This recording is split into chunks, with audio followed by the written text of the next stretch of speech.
Hello folks, welcome to Legacy IAS Academy. In this video, we will be discussing a current affair topic presented to you by faculty Sushma KP. So what is the topic that we will be discussing today? Sharif Osman Hadi killing and anti-Indian protests in Bangladesh. See, Bangladesh is in news for one or the other reasons from your 2024 unrest, be it with regarding to anti-India remarks or the student protests in Bangladesh or the recent protests. Now, what is Bangladesh in news now for? There is a widespread unrest in Bangladesh following the killing of your Sharif Osman Hadi. Now, this is coming at a backdrop of the period of time where Bangladesh is gearing up itself for the February 2026 elections. Now, the killing of this political figure at this particular point of time has led to violent protests, attack on the media houses, and also anti-India sentiments are on the rise, which is impacting India-Bangladesh relationships. Who exactly is this Sharif Osman Hadi?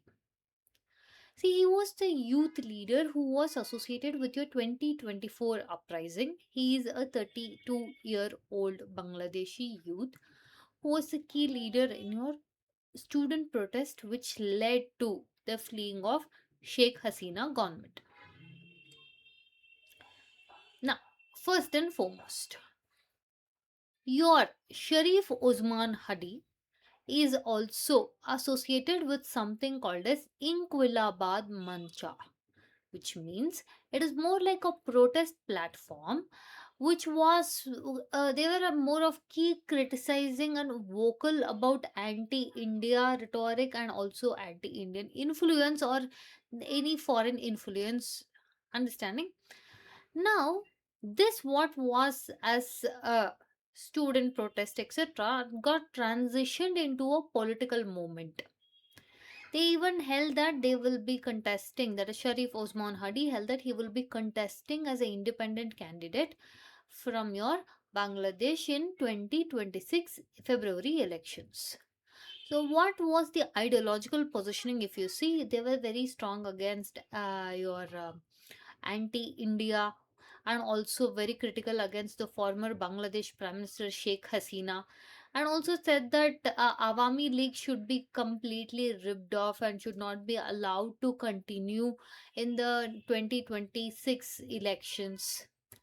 Ripped off of Awami League means dismantle Awami League. So he had announced his candidature for February 12th, 2026 elections, and he was going to contest from your Biojnagar constituency from your Dhaka as an independent candidate. So his main campaign focus was about your ending fascist remnants. This is direct reference to Sheikh Hasina government, that is your Awami League, and resisting foreign influence. And this where he wanted specifically anti-India rhetoric, and he also spoke about trying to protect your July revolutionaries, nothing but the student protest groups that happened. So as of now, let's see how the political situation is in Bangladesh. Sheikh Hasina, who is the former Bangladeshi Prime Minister, fled to India in August 2024. Post the student protest, Nobel Peace Prize winner, your Muhammad Yunus, he became the caretaker government wherein he promised us to he will conduct free fair elections, transparency, accountability, and he became a caretaker for interim government. And when we spoke about your Sharif Osman Hadi, we also mentioned that he was a very key important figure in wanting to dismantle your Awami League.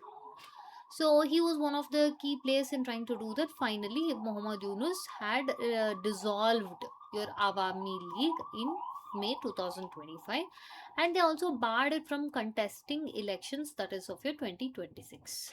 So this further deepened your political polarizations. Now, what happened to your Sharif Osman Hadi?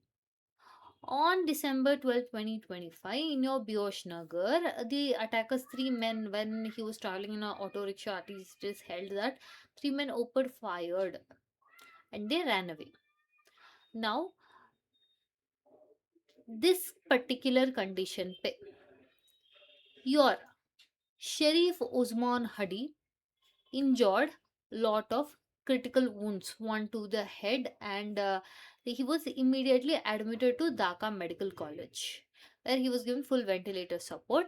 But in order to provide advanced medical treatment, the interim government flew him to Singapore for advanced treatment, where he was on life support for 1 week. But he passed away on December 18th in Singapore. At this particular period of time, now, the scenario is the killing comes when they are very just few months away to the election. And looking at this, your Hadi was symbolized as a 2024 revolutionary. This point of time, as a response, your Muhammad Yunus declared state mourning and flags to be flown on half mast, and special prayers were ordered. And also, Yunus turned it like Hadi as the enemy of your fascist forces, referencing your Awami League, and promised that there would be no leniency shown towards the killers of Hadi. And also, he warned against rumors, provocation, and told people to stay calm and not become violent. He also took the election angle, stating that this killing was symbolic at trying to showcase the people are trying to sabotage the elections. And further, later in the day, he did a more of televised interview stating that Hadi was the enemy of the fascist remnants. And if all this is happening in Bangladesh, where and why did the movement turn anti-Indian? See, first and foremost, when the news broke out, thousands of protesters took to the streets in Dhaka, and this soon spread to multiple cities, which was coupled with your vandalism. There was a severe media attack on media houses, vandalism in your Prothom Alo and Daily Star, where journalists, more than 30 journalists, were trapped inside the building, and then it was set ablaze on fires, and finally, fire rescuers rescued all of them. Your army and bodyguards were deployed, publications had to be stopped. Now, this particular point of time, again, where did the violence go towards? Towards a symbolic attack, wherein Sheikh Mujibur Rahman's house in Danbori was torched. This has already been torched twice before vandalism was carried out.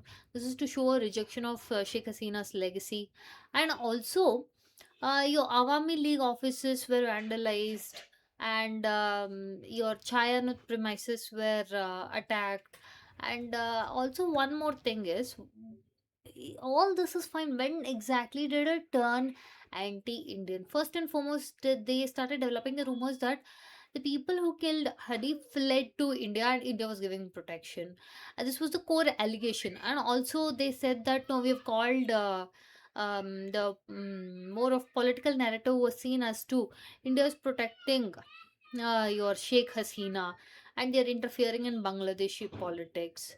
At the same point of time, there was attacks on Indian Assistant High Commission in Chittagong, and they've told to shut down the High Commission in Dhaka. This further led to Bangladesh Foreign Minister summoning Indian High Commissioner and demanding that in case if these people try to flee to India, then you have to be very looking into this issue and you have to extradite the suspects.